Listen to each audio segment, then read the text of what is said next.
নমস্কার, Bengal education news চ্যানেলে আমি Debashis, librarian, institute of pharmacy, department of health family welfare. আমার কাছে প্রচুর প্রশ্ন এসছে, আর্টস থেকে কি ডিপ্লোমা ইন ফার্মাসি পড়া যায়? ডিপ্লোমা ইন ফার্মাসি পড়তে গেলে কি সায়েন্স বাধ্যতামূলক, না এক্সিট এক্সাম কি অবশ্যই দিতে হচ্ছে?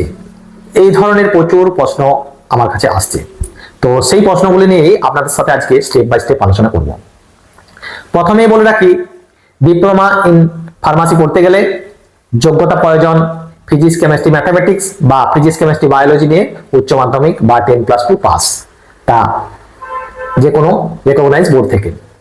এরপর প্রশ্ন আসে যে আর্টস থেকে পাস করে কি আমি ডিপ্লোমা ইন ফার্মাসি পড়তে পারবো না? না, আর্টস থেকে পাস করে ডিপ্লোমা ইন ফার্মাসি পড়তে পারবো না এটা কিন্তু নয়।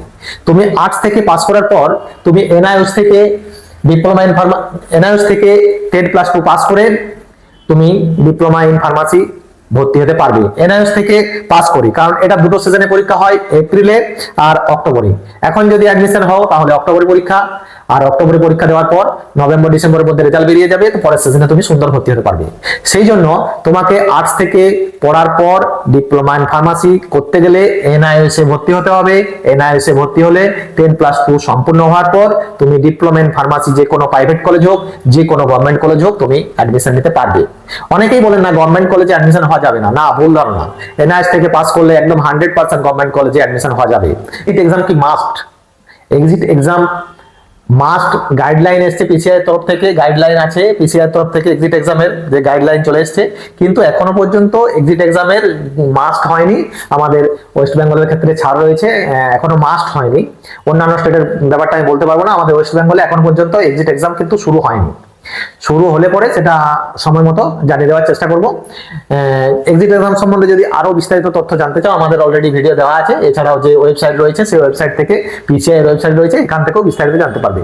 তাহলে প্রথম প্রশ্ন, ডিপ্লোমা ইন ফার্মাসি করতে গেলে পিসিবি বা PCM, physics, chemistry, mathematics, physics, chemistry, biology এগুলো থাকতে হবে। আর্টস স্টুডেন্টরা যদি ফার্মাসি করতে চাও তাহলে অবশ্যই এনআইএস এর ওয়েবসাইট থেকে সার্চ করে 10+2 কোর্সে ভর্তি হতে হবে। 10+2 কমপ্লিট করার পর 10+2 এর পরীক্ষা হয় এপ্রিলে এবং অক্টোবরে। এপ্রিলে অক্টোবরে পরীক্ষা দিয়ে ফাইনাল রেজাল্ট পাওয়ার পর ডিপ্লোমা ইন ফার্মাসি তুমি বেসরকারি কলেজ বা সরকারি কলেজ যে কোনো কলেজে ভর্তি হতে পারো। 3 নম্বর প্রশ্ন, এক্সিট এক্সাম কি চালু হয়েছে? না, এক্সিট এক্সাম এখনো পর্যন্ত চালু পশ্চিমবঙ্গে হয়নি। তো রেজিস্ট্রেশন করতে গেলে একটি 100 টাকা স্ট্যাম্প পেপারে তোমাকে একটা হলফনামা দিয়ে তাকে রেজিস্ট্রেশন দেওয়া হচ্ছে। যখন এক্সিট এক্সাম হবে তোমাকে এক্সিট এক্সামে বসতে হবে এবং পাস করতে হবে, তারপরে রেজিস্ট্রেশন দেওয়া হবে। এই 3টি প্রশ্নের উত্তর তোমাদের জানিয়ে দিলাম। আরো যদি কোনো তথ্য আমার কাছে থাকে আমি তোমাদের জানানোর চেষ্টা করব। ধন্যবাদ, ভালো থাকবেন।